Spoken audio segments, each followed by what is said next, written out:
house was built by Wilbur Hitchcock in 1911 for Aven Nelson, who was one of the founding faculty members at UW in 1887. He was a professor in botany and the 10th UW president. Called Dean's Row because he built houses and then would rent them to incoming deans until they bought a house, or he would, he was just kind of a landlord, and so he had a really nice setup having all these houses to rent until he sold them. Well, I moved to Laramie in 1984 to come to the university when I graduated from high school in Cheyenne, and then my husband and I we lived on North 5th, and looking around, he was a carpenter, and there were only 2 houses. He wanted a historic home because he worked on the Nagle Warren in Cheyenne, and we finished that it's a bed and breakfast. And so then there were 2 homes that he liked in the tree area because of the shop being big enough.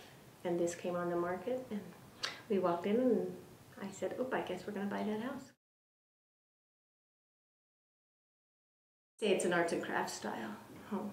Kind of square on the outside and boxy, and these eaves upstairs are very typical of it, and then the smaller front porch, not the huge promenade or anything like that.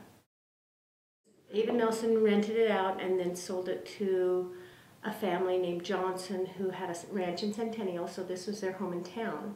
And they had 4 kids going to the high school, so they lived in town during those years and raised their 4 kids here. I heard they butchered cattle in the basement from the ranch. They bring in a cow and hang it in the basement and cut it up and store it in a freezer.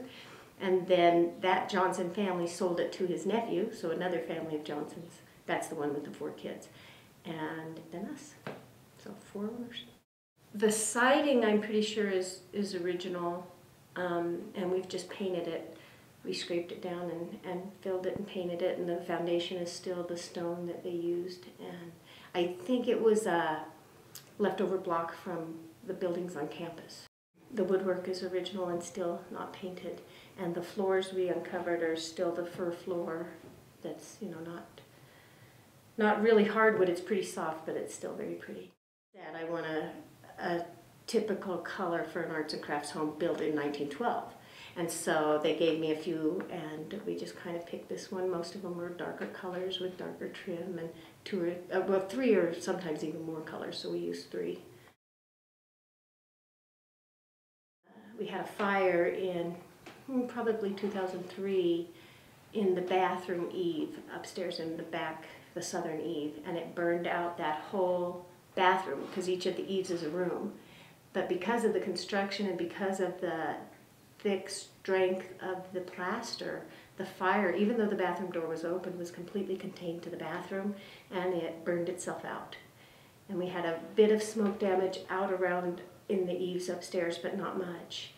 And that bathroom is brand new, although we did save the clawfoot tub and put it back in.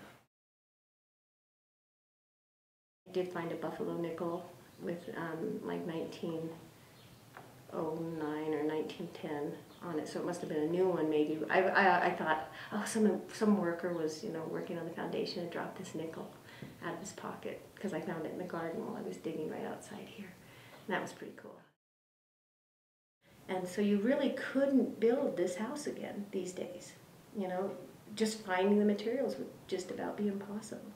So, and then inside of the house are all those stories and all that integrity that is built in the history, and we can't just let that go. I mean, that's what I think.